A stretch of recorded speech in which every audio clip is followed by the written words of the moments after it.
Hello friends, good evening और आप सभी को मेरा नमस्कार।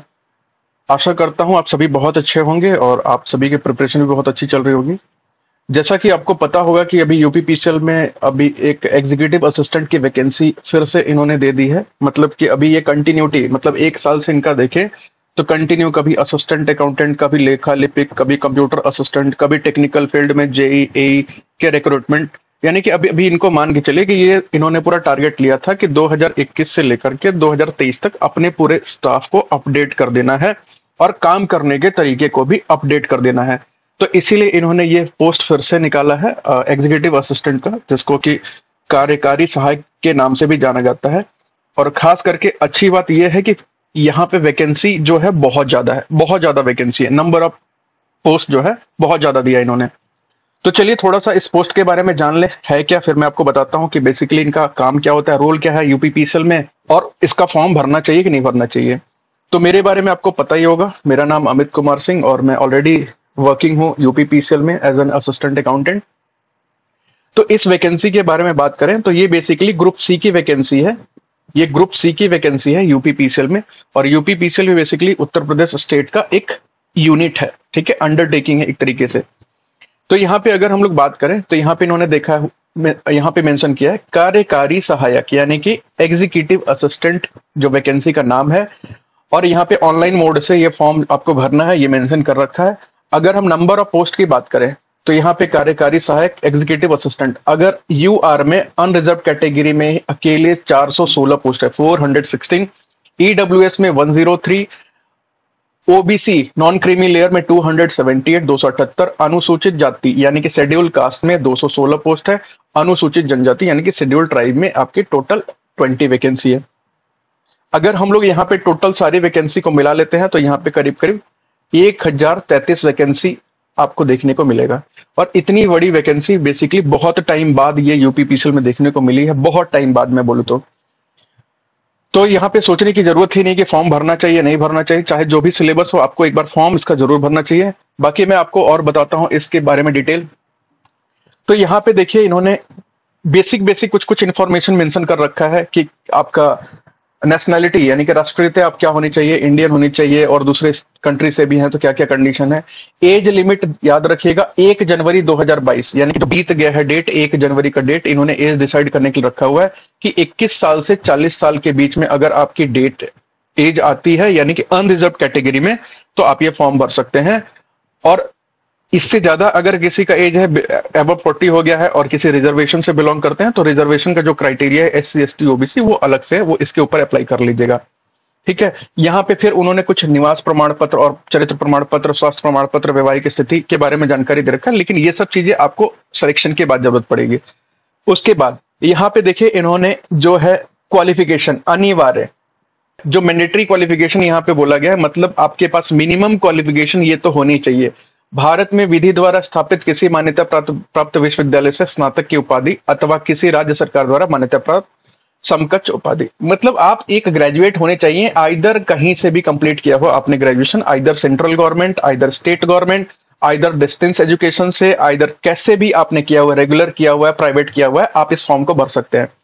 यहाँ पे एक चीज और मांग रखा है कि आपके पास टाइपिंग की स्पीड होनी चाहिए, यानी कि आपका हिंदी टाइपिंग भी होना चाहिए और आपका करीब करीब, अभी आगे डिटेल बताऊंगा, इंग्लिश भी टाइपिंग आपको आनी चाहिए। बट बेसिकली इन्होंने बोला है कि आपको हिंदी टाइपिंग आनी चाहिए 30 वर्ड पर मिनट की, ये मिनिमम है, मैंडेटरी है, ये आपको आनी चाहिए, ठीक है। बाकी अगर आपको इंग्लिश नहीं भी आता है तो मैं बताऊंगा कि फिर क्या करना है। देखिए अगर हम लोग बात करें ना एग्जाम के पैटर्न के बारे में, तो यहाँ पे देखिए एग्जाम का पैटर्न बेसिकली इन्होंने 2 पार्ट में डिवाइड कर रखा है। और यहां पे इन्होंने दे रखा है कि लिखित एवं दक्षता परीक्षा, प्रथम भाग है इधर और एक और है द्वितीय भाग। क्या है अभी हम लोग बात करेंगे। तो यहां पे इन्होंने प्रथम भाग में क्या रखा है कि पहला पॉइंट दे रखा है कि प्रथम भाग की लिखित परीक्षा में नीलिट के ट्रिपल सी स्तर का कंप्यूटर ज्ञान होना चाहिए, ठीक है। नीलिट का ट्रिपल सी लेवल आपको पता है, एक ट्रिपल सी की बुक आती है, ट्रिपल सी का कोर्स भी होता है, उस लेवल का आपके पास नॉलेज होना चाहिए। 50 क्वेश्चन पूछे जाएंगे, हर क्वेश्चन 1-1 नंबर का होगा, यानी कि 50 नंबर का आपका कंप्यूटर का पेपर होगा। और यहाँ पे ऋणात्मक मार्क्स भी दे रखे, यानी कि नेगेटिव मार्किंग भी दे रखी है कि अगर आप गलत करते हैं तो 1/4 यानी कि 0.25 मार्क्स आपके डिडक्ट किए जाएंगे, माइनस किए जाएंगे। इसके अलावा पॉइंट नंबर 2 में इन्होंने एक बात कही हुई है कि कम से कम 20 अंक प्राप्त करना अनिवार्य है। मिनिमम आपको इस पेपर को क्वालिफाई करने के लिए 20 मार्क्स होना चाहिए। अगर आपके 20 मार्क्स होते हैं तो आपको फिर बाकी सेकंड आपका पेपर जो है उसके मार्क्स आपके रिलीज किए जाएंगे। अगर आप पेपर 1 में ही फेल हो जाते हैं तो फिर पेपर 2 का कोई मतलब नहीं है। आप चाहे उसमें 180 में 180 स्कोर कर लीजिए, कोई फायदा नहीं, आपका सिलेक्शन नहीं होगा। और यहाँ पे तीसरा एक पॉइंट और दे रखा है कि कंप्यूटर ज्ञान के इस प्रथम भाग में प्राप्त किए गए अंक श्रेष्ठता निर्धारण हेतु जोड़े नहीं जाएंगे। यानी कि ये सिर्फ और सिर्फ पेपर 1 यानी कि पार्ट 1 क्वालिफाइंग है, और जो आपकी मेरिट बनेगी वो पार्ट 2 के भी आपसे पे बनेगी। और पेपर सब एक साथ ही होता है, मतलब आपको सबसे पहले पार्ट 1 मिलेगा और उसके बाद तुरंत पार्ट 2 स्टार्ट हो जाता है। वहां पे आप चाहे तो कैसे भी पहले किसी भी सेक्शन को अटेम्प्ट कर सकते हैं, लेकिन जब कॉपी चेक होने की बारी आती है तो सबसे पहले पार्ट 1 चेक होगा। अगर आप उसको क्वालिफाई करते हैं तो पार्ट 2 आपका चेक होगा। नहीं तो आपको सिर्फ और सिर्फ आंसर की जो आप अटेम्प्ट किए रहेंगे आंसर की दे दी जाएगी कि कौन सा सही था कौन सा गलत था, आपने क्या अटेम्प्ट किया है। अब सेकंड पार्ट में कहें देखें तो यहाँ पे भी वही बात कही गई है कि यहाँ पे एक सिलेबस दे रखा है, पाठ्यक्रम दे रखा है, और यहाँ पे भी एक अंक पॉजिटिव है, सही करते हैं तो 1 नंबर, गलत करते हैं तो 1/4 यानी कि -0.25 आपके डिडक्ट हो जाएंगे। यहाँ पे सामान्य अध्ययन दे रखा है यानी कि जनरल स्टडीज इसको बोलते हैं। 25 क्वेश्चन आएंगे और 25 नंबर के। तार्किक ज्ञान मतलब लॉजिकल नॉलेज के बारे में क्या रखा है। लॉजिकल नॉलेज की बात करें ना तो यहाँ पे मैथ्स भी आता है यानी कि अरिथमेटिक भी आता है। तो ये चीज भी याद रखिएगा कि आप सिर्फ और सिर्फ रीजनिंग पढ़ के मत चले जाइएगा, फिर पेपर खराब हो जाएगा। लॉजिकल मीन्स लॉजिकल नॉलेज मतलब रीजनिंग प्लस अरिथमेटिक दोनों पोर्शन कंबाइंड हो जाता है।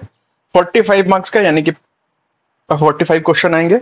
सामान्य हिंदी और सामान्य अंग्रेजी। देखिए यहाँ पे इन्होंने बोला है कि इंटरमीडिएट सामान्य स्तर यानी कि दोनों क्लास 12th लेवल पे पूछे जाएंगे। मतलब नॉर्मल एकदम इजी नहीं मिलेगा आपको कि एकदम इजी पेपर है, पर थोड़ा सा लेवल तो हल्का सा ऊपर होगा। 55 दोनों से बन रहे हैं यानी कि 55 नंबर के, ठीक है, 55 क्वेश्चन और 55 मार्क्स के।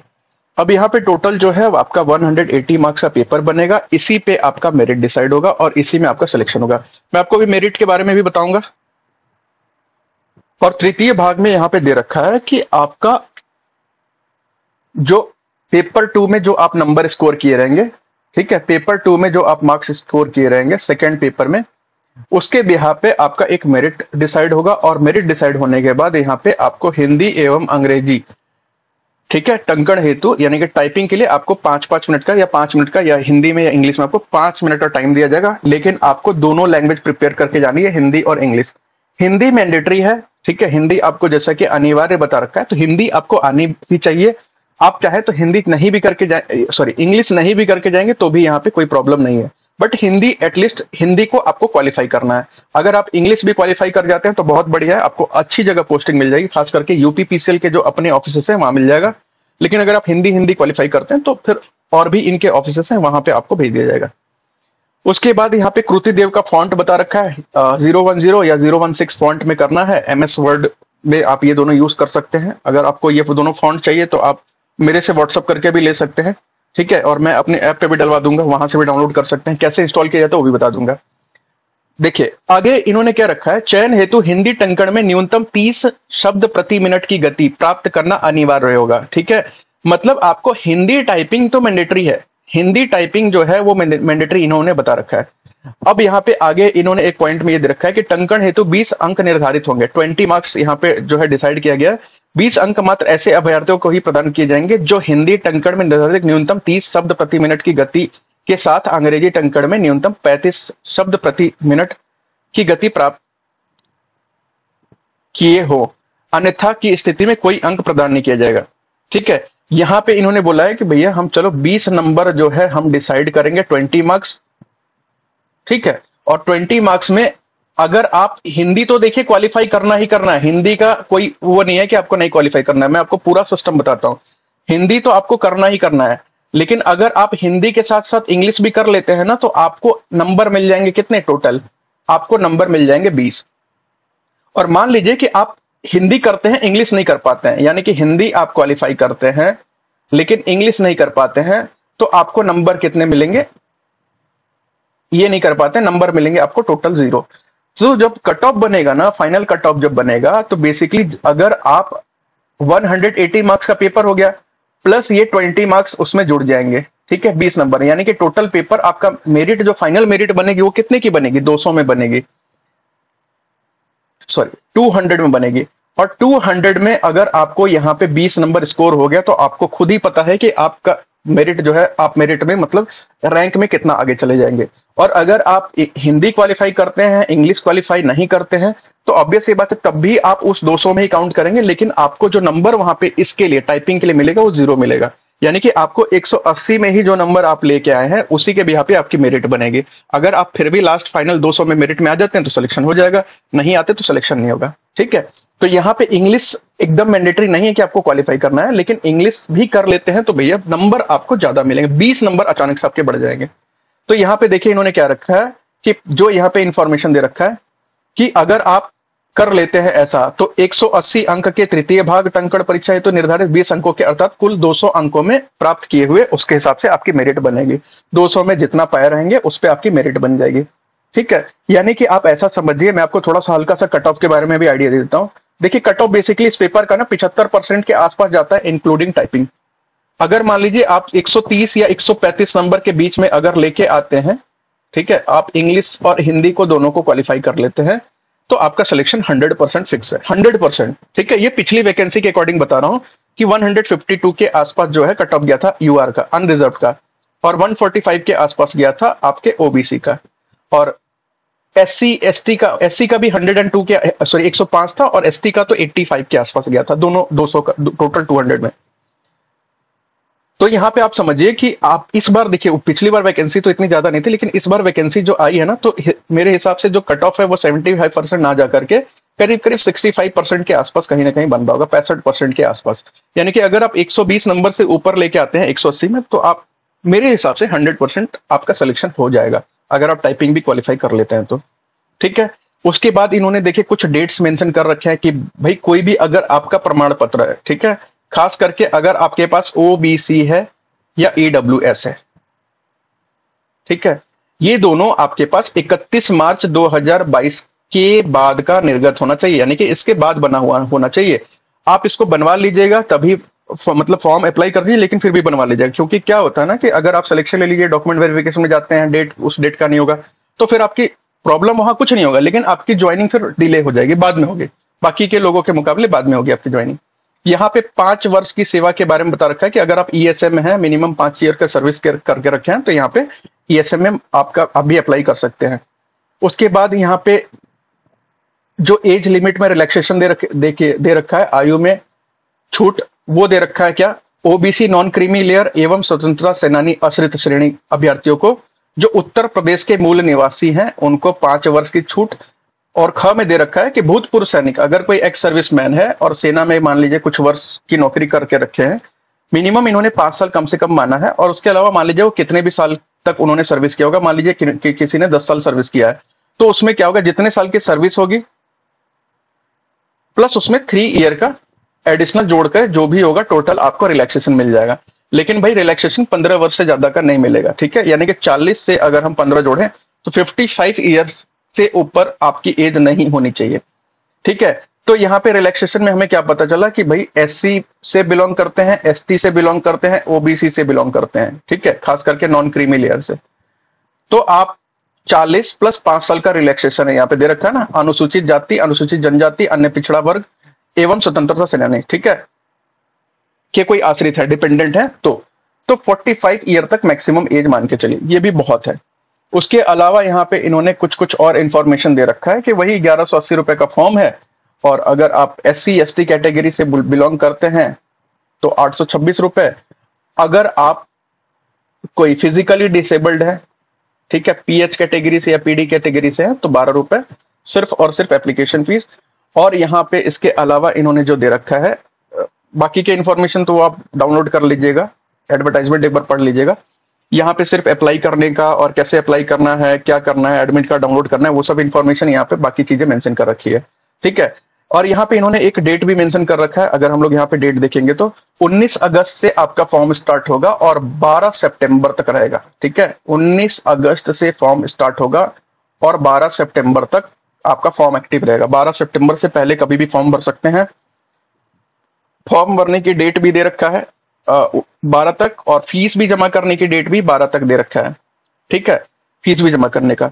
और मान लीजिए अगर आप ऑफलाइन किसी को जमा करना है, ऑफलाइन फीस जमा करना है, या आपका ऑफलाइन मोड, किसी भी ऑफलाइन मोड से एसबीआई के थ्रू अगर आप चालान के द्वारा जमा करना चाहते हैं तो 12 के बाद 2 दिन और, यानी कि 14 तारीख से पहले। लेकिन आपको चालान 12 तारीख से पहले ही, 12 तारीख या उससे पहले ही डाउनलोड करना पड़ेगा। ठीक है। परीक्षा की संभावित अवधि अक्टूबर 2022 बता रखा है। अब मान के चलिए अक्टूबर 2022, तो मान के चलिए अक्टूबर के महीने में पेपर हो जाएगा या नवंबर के फर्स्ट वीक में आपका पेपर हो ही जाएगा। ठीक है, क्योंकि अभी बीच में इधर छुट्टी भी बहुत सारी है, तो उसको देखते हुए अक्टूबर के सेकेंड वीक, नहीं तो नवंबर के फर्स्ट वीक तक आपका पेपर किसी भी हाल में हो ही जाएगा।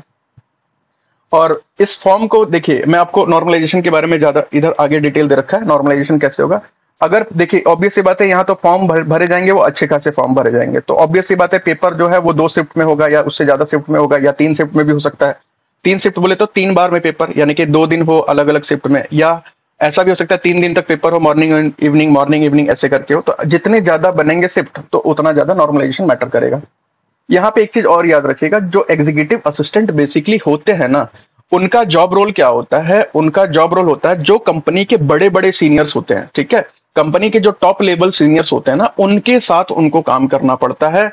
उनके क्या शेड्यूल है, उनको क्या क्या करना है, उनको कौन कौन से ऑर्डर इशू करने हैं, तो ऑब्वियस सी बात है वो खुद तो ऑर्डर टाइप नहीं करेंगे। अगर किसी को ऑर्डर देना है ये करने के लिए, तो खुद ही लेके बैठ गए, हिंदी टाइपिंग करने लगेंगे। इसीलिए वहां पे एग्जीक्यूटिव असिस्टेंट एक तरीके का पर्सनल असिस्टेंट का जॉब होता है, वो रखे जाते हैं ताकि वो ऑर्डर को क्या करेंगे, टाइप कर लेंगे, तैयार कर देंगे, क्या क्या ऑर्डर इशू करना है, और फिर अपने उस सीनियर पे हैंड ओवर कर देंगे। मतलब बेसिकली ये पूरा पूरा ऑफिशियल जॉब है, आपको फील्ड जॉब कोई भी नहीं है। और कंपनी के जो टॉप लेवल के सीनियर्स होते हैं, आपको उनके साथ रह करके काम करना होता है। ठीक है, बेसिकली उस लेवल पे काम करना होता है। मतलब बिल्कुल एकदम अगर आप सोचेंगे कि हम क्लर्क हैं और एकदम बेसिक वाला एंट्री कर रहे हैं, तो वो सब काम नहीं है। ठीक है, ये बेसिकली टॉप लेवल के जो हायर ऑफिशियल्स होंगे, उनके साथ रह करके आपको ये काम करना है। मतलब उनके साथ ऑफिस में बैठेंगे, उनके ऑफिस में बैठेंगे। ठीक है, वहां पे भी आपका केबिन बने हुए हैं, वहां पे बैठ के आपको काम करना है। जो भी वो कहेंगे, जो भी ऑर्डर्स होंगे, जो भी सर्कुलर्स होंगे, इशू करना है, क्या करना है, कहाँ फॉरवर्ड करना है, वो सब आपको देखना होगा। मेल्स किसको करना है, पोस्ट किसको करवाना है, और फैक्स किसको करवाना है, वो सब चीजें आपके हाथ में रहेगी। ठीक है, तो देखिए इस फॉर्म को आप लोग सभी लोग फिल कर लीजिएगा। बाकी हम लोग बात करें अपने बैच की, तो मैंने जैसा कि अभी पुराने स्टूडेंट्स को तो अपडेट कर दिया था, बट कोई अगर ऐसा बच्चा है जो बाहर अभी मतलब हमारे किसी बैच में नहीं है और एडमिशन लेना चाहता है, तो टॉप ग्रेड्स का ऐप भी डाउनलोड कर सकते हैं। ठीक है, मैंने इसका लिंक दे दिया है, डिस्क्रिप्शन में नीचे दे रखा है। और 1999 का कोर्स है, 1999 का, सॉरी 1999, ठीक है, 1999 का कोर्स है। बट अभी अगर आप कोर्स परचेस करते हैं, खास करके 18 तारीख से पहले, 18 से पहले, तो ये कोर्स आपको 1499 का पड़ेगा, 1499 का पड़ेगा। और अगर हमारे कुछ एक्स स्टूडेंट हैं, ठीक है, फीस कोर्स की, पूरे कंप्लीट कोर्स की फीस है 1499। एक्स स्टूडेंट अगर कोई है तो उनके लिए है 999 रुपीज। ठीक है, और एक्स स्टूडेंट अगर कोई है जिसके पास कूपन कोड नहीं है, तो कूपन कोड आप ले सकते हैं। बाकी कोई नया स्टूडेंट है तो वो आप 1499 का कोर्स परचेस कर सकते हैं। इसमें आपका पूरा का पूरा कंप्लीट सिलेबस, इंक्लूडिंग कंप्यूटर का भी, पार्ट ए और पार्ट बी, दोनों का पूरा सिलेबस कंप्लीट कराया जाएगा। विथ आपके मॉडल पेपर भी होंगे आपके कंप्लीट। जो आपका 180 मार्क्स का जो पेपर होगा, वैसे भी आपको ऑनलाइन टेस्ट सीरीज भी मिल जाएगा। 2 तो इसमें फ्री है, बाकी आप चाहें तो अलग से भी ले सकते हैं। ठीक है, बाकी अगर आपको इस जॉब प्रोफाइल से रिलेटेड अगर कोई आपको एडिशनल इन्फॉर्मेशन चाहिए, कुछ और जानकारी चाहिए, तो आप मुझे कॉल, व्हाट्सएप कुछ भी कर सकते हैं। नंबर मैं दे देता हूं, 6395176636। आप चाहें तो इस नंबर पे मुझे कांटेक्ट कर सकते हैं, व्हाट्सएप कर सकते हैं।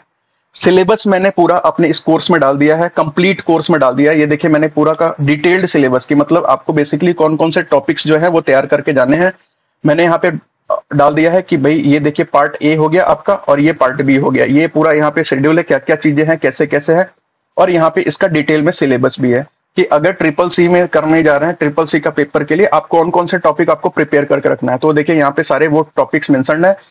इतना कर लेंगे तो आपका ट्रिपल सी नहीं रुकेगा किसी भी कीमत पे। उसके बाद पार्ट बी में भी दे रखा है सारा का सारा इंफॉर्मेशन। कि लॉजिकल नॉलेज में कौन कौन से टॉपिक्स हैं, आपका जनरल इंग्लिश में कौन से टॉपिक हैं, जनरल हिंदी में कौन से टॉपिक हैं, और नीचे कोर्स के डिटेल भी दे रखी है। ठीक है, ये आपको कोर्स में ही जाके वहां पे स्टडी मटेरियल्स यानी कि कंटेंट पे जाएंगे। जब आप इस कोर्स को सेलेक्ट करेंगे, स्टोर टैब में जाएंगे, ठीक है, हमारे ऐप में जाएंगे, ये टॉप ग्रेड्स ऐप का लोगो है। ऐप में जाकर के नीचे स्टोर का टैब है, स्टोर के टैब पे क्लिक करेंगे तो वहां पे आपको ये यूपीपीसीएल एग्जीक्यूटिव असिस्टेंट कार्यकारी सहायक का आपको एक बैच मिल जाएगा। वहां पे जाकर के क्लिक करेंगे, स्टडी मटेरियल्स पे जाएंगे, स्टडी मटेरियल्स या किसी किसी में कंटेंट भी शो हो रहा होगा, कंटेंट नाम दिखा रहा होगा, उसमें जाएंगे तो अब उसमें आपको नोटिफिकेशन और ये पीडीएफ और भी सिलेबस से रिलेटेड आपको जो पीडीएफ है वो फ्री ऑफ कॉस्ट भी वहां पे आपको मिल जाएगी। ठीक है, बाकी आप कोर्स परचेस करना चाहें तो कर सकते हैं। 10 अगस्त से हमारा बैच स्टार्ट हो जाएगा, तो अगर किसी को ज्वाइन करना है तो ज्वाइन कर लीजिए। ठीक है, बाकी हमारा वीडियो देखने के लिए थैंक यू वेरी मच। कोई डाउट क्वेरी होगा तो कॉन्टेक्ट कर लीजिएगा। हम लोग मिलते हैं अपने अगले वीडियो में, तब तक आपका धन्यवाद।